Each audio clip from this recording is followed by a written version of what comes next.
여러분 안녕하세요. 반갑습니다. 오늘도 무함마드와 예수의 대화를 시작하겠습니다. 20번째인데요. 여전히 이 지구상에는 기독교 혹은 유태교와 이 무슬림 사이의 전쟁이 계속 일어나고 있습니다. 중동, 이스라엘과 하마스, 팔레스틴 언제나 풀릴지 엄청난 피 흘림의 역사, 죽음의 역사가 아주 계속되고 있습니다. 가슴 아픈 심정인데 오늘도 그 평화를 비는 마음에서 과거 무함마드의 그 추종자들 혹은 그 계열의 사람들이 무슬림 복음서를 썼습니다. 8세기, 9세기, 10세기, 13세기 계속 썼는데 그 평화의 사도 예수의 모습을 보여주고 있어요. 근데 오늘은 이제 그 9세기 작품 마지막 부분하고 10세기 초기 작품 몇 가지를 보면서 오늘은 유랑하는 예수, 제목이 유랑하는 예수, 그 복음서 중에 하나 있는 겁니다. 그래서 그 모습을 보겠습니다. 그 이전에 이제 상담의 원칙이라는 제목으로 담화 24번째 제가 선택한 내용을 소개 한번 할까 합니다. 예수는 이제 그 진지한 상담에 대해서 질문을 받았습니다. 그래서 그 대답을 하는 말이 이렇습니다. 그대 앞에 두 가지 문제가 생기거든. 그 중에 하나는 그대에 관한 것이고 다른 하나는 하나님에게 관한 것이다. 그러니까 우리 인간이 가지고 있는 모든 문제는 자기로부터 출발하잖아요. 나와 그 사람, 나와 너, 나와 국가, 나와 사회, 나를 중심으로 해서 이 세상의 모든 것과의 관계에서 발생하는 거거든요. 뭐 가정의 문제도 그렇고 친구의 문제도 그렇고 그 외에 딱 한 가지가 있는데 그것은 하나님, 알라와의 관계다. 이렇게 딱 간단하게 원칙을 정해버립니다. 그래서 다른 하나는 하나님, 그러니까 이스라엘에서는 무함마드는 알라겠죠. 알라에 관한 것부터 먼저 시작하라. 그러니까 뭐 복음서에도 나와 있죠. 이런 얘기. 먼저 그 나라와 그 의를 구하라. 그죠? 그런 내용하고 일맥상통해요. 하나님을 자기 일보다 우선시하는 것, 그거는 아주 모든 문제 해결의 원칙으로 삼는다. priority, 우선순위의 첫 번째는 하나님을 먼저 생각하라. 알라를 먼저 생각하라. 그래서 복음서에도 보면 너희는 먼저 그 나라, 킹덤 오브 가드, 바실레우 투 데오, 하나님의 나라를 먼저 생각하고 그 다음에 의, 디카이오스, 정의를 구하라. 오늘날 정의가 무너졌지 않습니까? 하나님 나라는 뭐 하나님이 다스리는 신정왕국이라고 생각한다면 그렇다 치더라도 세속적인 사회에서는 꼭 하나님을 뺀다 하더라도 그 의, 정의, 디카이오스 이것만큼은 먼저 우선순위로 시작돼야 된다. 이 땅의 정의가 무너진 지는 오래, 예수 당시도 마찬가지고 그 이전에 2500년 전에 뭐 이사야 시대나 예레미야 역사가 생긴 이래 정의가 짓밟힌 시대는 많습니다. 우리나라 근세사에도 정의가 무너진 지역이 많죠. 4.19, 5.18, 4.3, 6월 항쟁, 모든 역사 근세사에 다 이게 정의가 무너져서 그러는 거죠. 그래서 먼저 근데 예수는 하나님 나라를 구하고 그 다음에 의를 구하라. 마찬가지로 이런 꾸란에서도 이런 내용들이 나오는데 알라의 일을 먼저 하라. 근데 이 알라의 일을 먼저 하라고 그러는데 인샬라 하면서 알라의 뜻이 무엇인지 아전인수격으로 갖다 붙일 때 이게 문제가 되는 것이죠. 그래서 지난번에도 언급 한번 했지만 하나님의 이름을 들먹이면서 자기의 유익을 구하려는 거짓말하는 자, 이 사람들이 지상에서 가장 나쁜 자라는 얘기까지 했어요. 오늘은 그 다음 담화 25번째 유랑하는 예수. 오늘 이번 주제로 제가 이 유랑이라는 말을 굉장히 제가 좋아합니다. 사실은 노마드, 방랑자, 유랑, 떠돌이, 떠돌이 예수죠. 일정한 주거지가 없습니다. 불교에도 보면 응무소주 이생기심, 응당, 거함, 머뭉이 없이 마음이 생기는 대로 살아가는 거죠. 그러면서 무주처 열반, 뭔가 이게 집착하면서 거기에 거주하는 그 자체, 그것을 떠날 때, 여일 때 열반의 니르바나에 가게 되는 불교적 그러한 말하자면 탁발승의 그 과정도 바로 그런 맥락이 있어요. 그러면 예수도 일정한 직업이나 일정한 뭐 그런 거 없이, 거주지도 없이 유랑을 끊임없이 했는데, 복음서, 무슬림 복음서에도 그 모습을 자세히 이렇게 설명하고 있어요. 그러면서 예수는 지상에 살면서 끊임없이 여행한 모습, 한 집이나 마을에 정주하는 일이 없어. 오늘은 이곳, 내일은 저곳 계속 다니면서 하나님 나라가 임하였고 회개하고 복음을 믿으라. 그러면서 치유하고 그랬어요.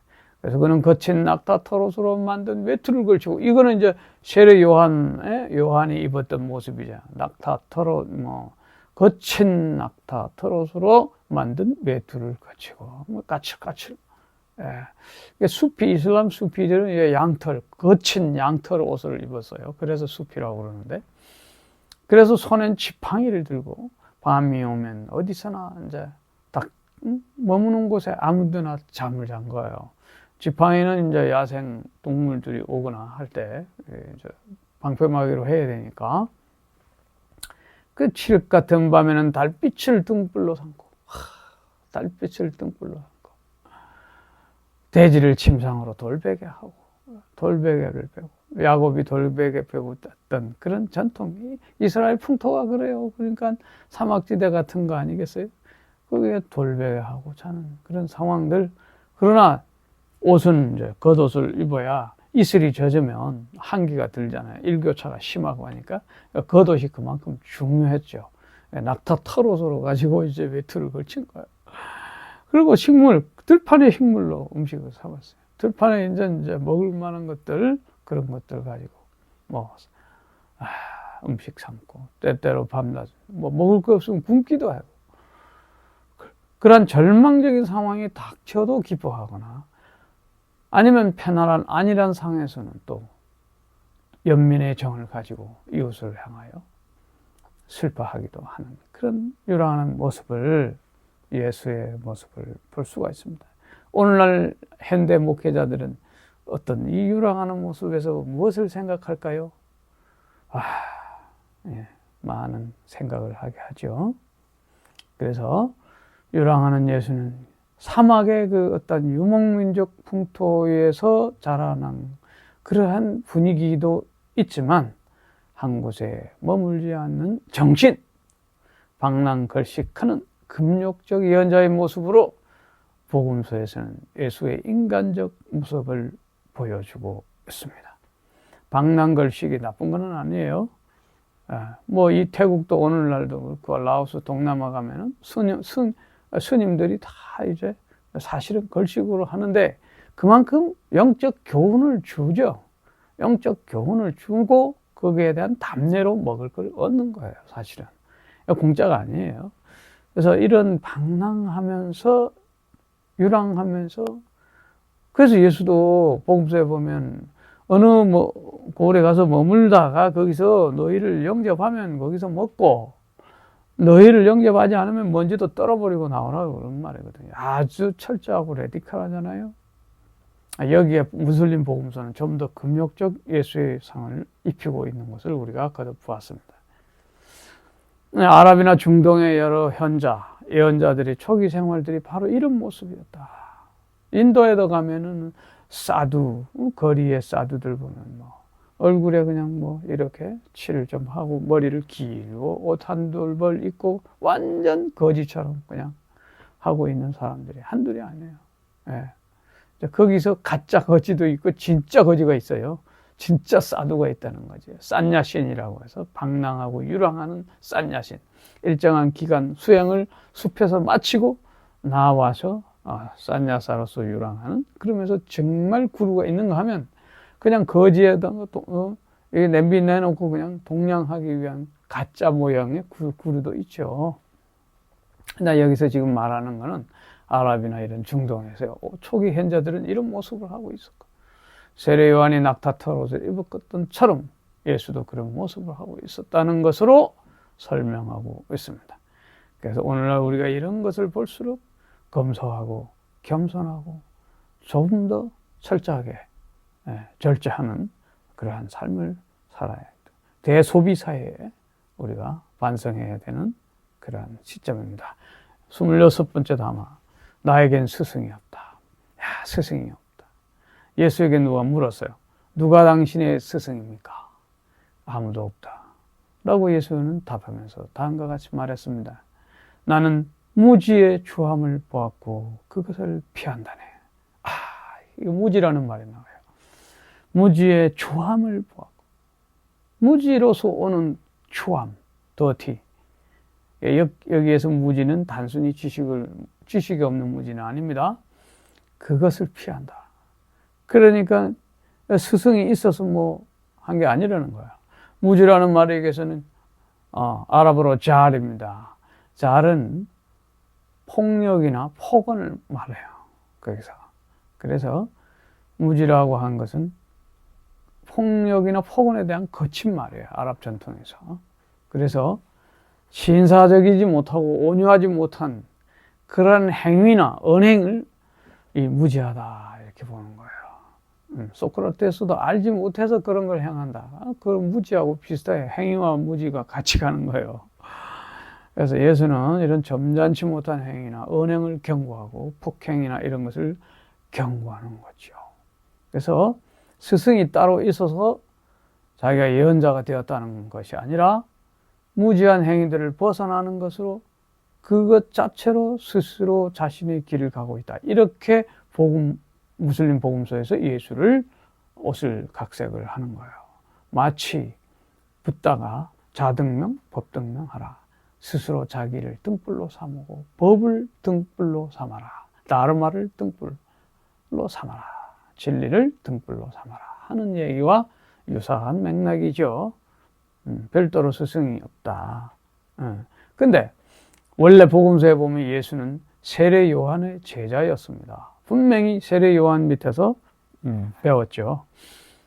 근데 무슬림 복음서는 스스로 무지를 벗어나는 자, 깨달음을 강조하는 거예요.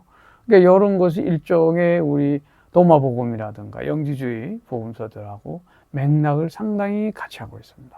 무슬림 복음서의 상당한 부분이 또 이런 지혜 문헌, 영지주의 내지는 도마복음과 같은 지혜 문헌과 연속성이 어느 정도 아주 없다고 볼 수 없어요.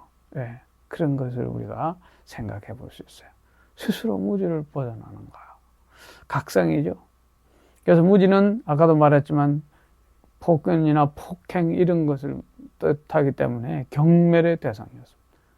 그래서 단순한 지식의 무지가 아닙니다. 그래서 폭력적 무지라고 말할 수도 있겠어요. 자, 그 다음에 또 다른 성만찬에 대한 반박입니다. 너무나 재미있어요. 요거는 물은 아버지요, 빵은 어머니다. 물을 아버지. 물은 하늘에서 비가 내려오는 거지. 그런 이미지가 있고, 그래서 이제 대지를 흘러 강으로 바다로 가는 거예요. 그 물을, 모든 만물을 이제 살려내는 거죠. 그리고 빵, 성만찬 포도주, 빵, 어머니. 젖줄 같은 거 먹어야 사니까, 빵을 먹어야 사니까. 그래서 살과 같은 어머니, 돼지와 같은 어머니의 비유를 하고 있어요. 성만찬에 대해. 그래서 성만찬에서 예수가 복음서에서 말한 성만찬과 내용이 다르다 이런 얘기예요. 그래서 예수는 물에 대해 말했다. 이것은 나의 아버지다. 빵에 대해서는 이것은 나의 어머니다라고 말했어요. 물과 빵이 그러니까 부모님이 되는 거죠. 자신을 양육해주고 있는 모습을 볼 수 있죠. 이거는 일종의 경물사상, 해월이 그토록 강조한 경천, 경인, 경물, 삼경사상 중에 경물사상에게도 해당될 수 있죠. 사물과 모든 걸 하나하나 공경해. 그러니까 우리가 음식 하나 먹을 때마다 감사하고 절을 하고 먹어요. 감사히 절을 하고 먹어요. 네. 이것이 바로 내 몸속에 들어가서 피가 되고 살이 되는 거 아니에요? 생명이 되는 거 아니에요? 밥이 빵이 되는 거죠. 밥이 생명이 되는 거죠. 네. 그런 정신으로. 근데 성만찬을 이렇게 해석했단 말이죠. 물은 아버지, 빵은 어머니. 복음서에는 어떻게 나와요? 요한복음서 보면 성만찬을 자신을 생명의 빵이라고 했거나 생명을 강조해요. 나는 길이요 진리요 생명이라고 요한복음에서 이야기했잖아요. 그 생명, joy, 그 생명의 빵을 강조하고 있어요. 네, 마태복음에서는 또 빵을 떼어서 제자들에게 주면서 받아 먹어라. 이것이 내 몸이라. 내 몸이라. 엄청난 상징성을 이야기하고 있죠. 또 실체적인 몸이라라고까지 뭐 해석하는 사람도 있고. 내 몸이다. 그렇게 하면서 또 잔을 주어서 포도잔을 주었죠. 죄 사함을 얻게 하려고 많은 사람을 위하여 흘리는 바 나의 피 곧 언약의 피니라 이렇게 얘기했죠. 그래서 이제 물 대신에 이제 이거는 포도주를 두고 얘기한 거였죠. 그래서 이것은 죄 사함과 관련이 있고 생명과도 관련이 있다. 요한복음과 마태복음에는. 그런데 무슬림 복음서는 어떻습니까?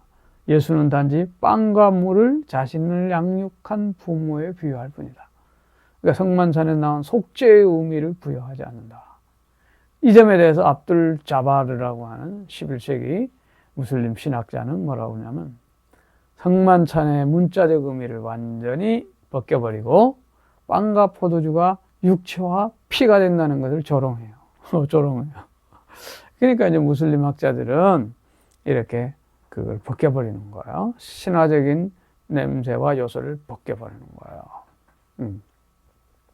그 다음에 담화 하나 더 보겠습니다.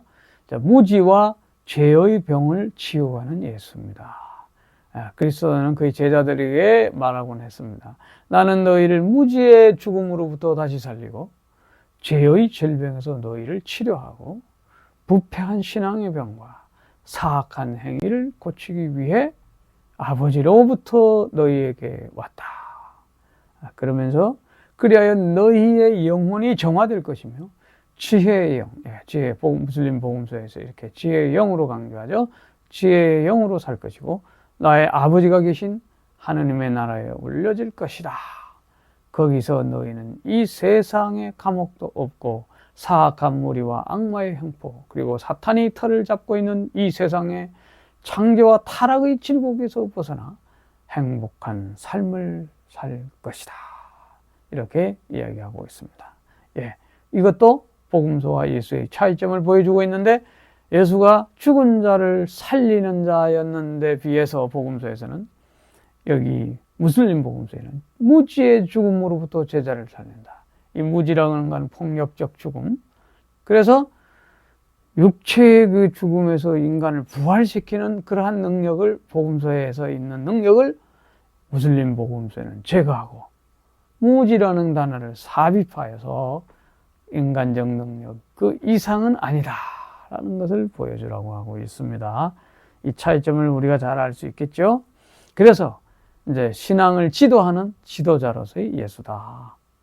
그래서 복음서의 예수가 직접 치유를 베푼 기적들이 많이 일어나고 있잖아요.